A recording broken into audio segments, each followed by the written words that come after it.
आप सभी भाई-बहनों का सर्व कल्याण वृक्ष की तर्क संगत विश्लेषक ज्ञान कक्षा में एक बार फिर स्वागत है। आज की चर्चा में एक सामान्य स्थिति, कमजोरियां और चुनौतियों को लेकर करने जा रही है। देखिए, शब्द बहुत ही सरल होते हुए भी इन दो स्थितियों में ही आपकी हमारी एक उलझन बनी रहती है। देखिए, शास्त्रों में तो स्पष्ट शब्दों पे, विशेष रूप से गीता में भगवान श्री कृष्ण जी ने समझाया है कि संसार में दुखमय स्थितियां बनी रहती है। ये संसार दुखालय है। इस दुखालय रूपी स्थितियों को आपको हमें ज्ञान पूर्वक समझना है। हमने एक बार वीडियो बनाई थी ना, त्रिविध ताप, यानी 3 प्रकार के दुख, ताप आपके मेरे जीवन में बने रहते हैं। स्वयं के पाप कर्मों की स्थितियां को हो, अन्य मनुष्यों को भी कर्म करने की स्वतंत्रता है, तो उनके द्वारा किए गए पाप कर्मों के अनुसार या अपराधों के अनुसार आपको में भी कहीं न कहीं प्रभावित होना पड़ता है। और प्रकृति में भी देखिए उथल-पुथल होती रहती है। कभी बाढ़ की स्थितियाँ हैं, कभी भूकंप की स्थितियाँ हैं, कभी सूखा की स्थितियाँ हैं।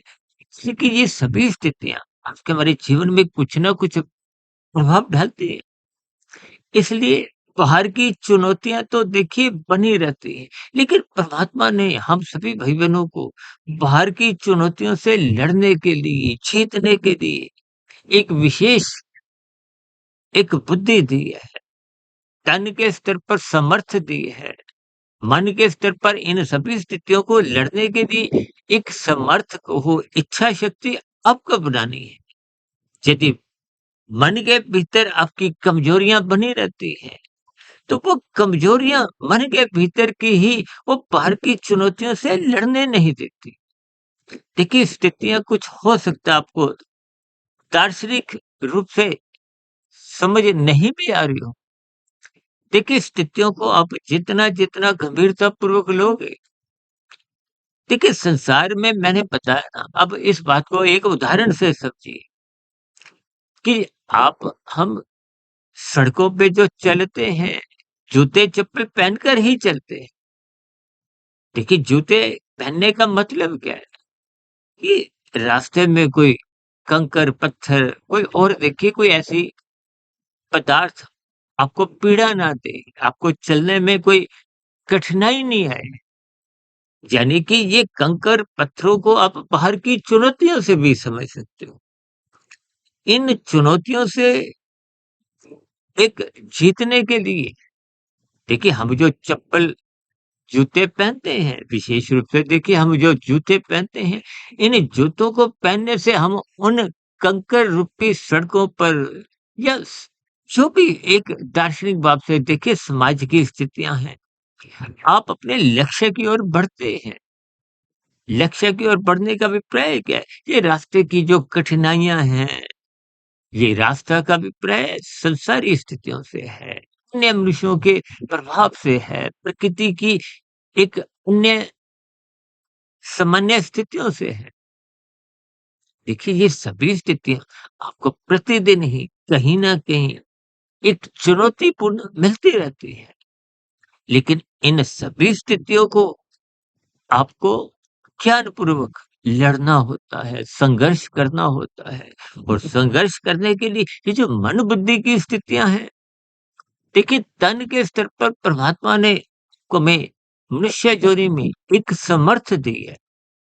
ये समर्थ का अभिप्राय क्या है? इस समर्थ का जो सदुपयोग है, वो बिना मन बुद्धि के संभव नहीं है। देखिए, मन एक महाइंद्रिय है। भगवान श्री कृष्ण जी ने गीता में अर्जुन के रथ के 5 घोड़ों की स्थितियों को स्वशरीर से जोड़ा है, इंद्रियों से जोड़ा है, ज्ञानेंद्रियों से जोड़ा है, कर्मेंद्रियों से जोड़ा है। ये सहज ही विषय भोगों की आसक्ति में लिप्त रहती है। इसीलिए मन रूपी एक लगाम को स्वयं भगवान श्री कृष्ण जी ने अपने हाथों में रखते हुए ये ज्ञान उपदेश दिया। यानी कि बुद्धि में विवेक शक्ति जगानी है, गुरु के आज्ञानुसार जीवन को व्यवस्थित रखना है, अनुशासित रखना है, शास्त्रों को स्वतः करना है। क्योंकि शास्त्रों में तो देखिए सभी स्थितियों पर विशेष प्रकार का समाधान दिया गया है, समस्या तो खत्म नहीं होगी। लेकिन इन सभी स्थितियों को लड़ने के लिए मन के भीतर जब-जब कमज़ोरी आती है, ये मन के भीतर कमज़ोरी तभी आती है जब बुद्धि कमज़ोर हो जाती है। कमज़ोर का अभिप्राय यहाँ तामसी, निराशी स्थितियों से है। क्योंकि सात्विक बुद्धि सत्संग करने से बनी रहती है और निरंतर सत्संग करने की स्थितियों में ये विवेक शक्ति जगती है। ये विवेक शक्ति जगने पे ही मन की जो एक कमजोरी है, उस पर आप और हम विजय हासिल कर लेते हैं। जब मन मजबूत होता है, बुद्धि के साथ-साथ वो बाहरी चुनौतियों को लड़ने की एक समर्थ के अनुसार फिर वो अपने जीवन में मिलने वाली सभी कठिनाइयों से लड़ता हुआ जीत जाता है। यानी कि मन बुद्धि के स्तर पर जब मजबूती बनी रहती है, तो बाहरी चुनौतियाँ को हो, वो जो सड़क पे कंकर पत्थर थे, वो आपको पीड़ा नहीं देते, आपके रुकावट नहीं बनते, वो एक बाधक नहीं बनते। लेकिन वही कोई कंकर पत्थर जब आपके जूते के भीतर आ जाए, देखिए एक कंकर भी जब वो भीतर जूते में आ जाता है, तो फिर आपको चलने में कठिनाई होती है। इनके अर्थ आपको ज्ञानपूर्वक समझने हैं। देखिए, जब मन के भीतर कमज़ोरी आने लगती है, देखिए जब बुद्धि में विवेक शक्ति रहती नहीं है, यानी कि मनुष्य श्रद्धापूर्वक जब सत्संग नहीं करता, गुरु के प्रवचनों को आदरपूर्वक नहीं सुनता, शास्त्रों को स्वतः ही नहीं करता, और ब्रह्म मुहूर्त में सोया रहता है, तो फिर बुद्धि में विवेक शक्ति जग नहीं पाती।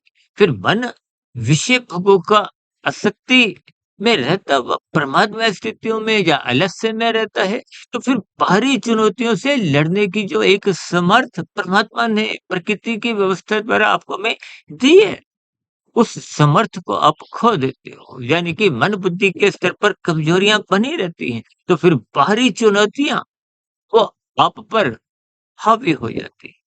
मनुष्य अपने मिले हुए जीवन में संघर्ष कर नहीं पाता। जब संघर्ष कर नहीं पाता, तो फिर जीवन में देखिए जीत की संभावनाएं समाप्त होने लगती है, कमजोर होने लगती हैं, और हार की स्थितियां सहज ही बनने लगती हैं। हार की स्थितियों में ही आपका मेरा देखिए कर्म करने की स्थितियां बिगड़ने लगती है।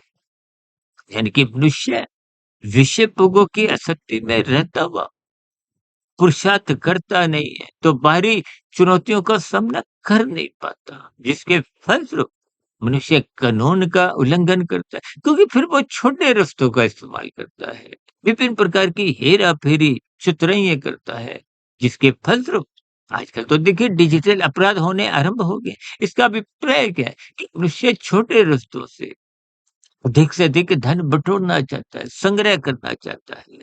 किस लिए? विषय भोगों की आसक्ति के कारण, संसार को भोगने के कारण। और ये सभी स्थितियाँ फिर देर-सवेर मनुष्य को तमोगुण में गिराते हुए शास्त्र विरुद्ध कब कितने पाप कर्म करवाने का एक स्वभाव बना देती है।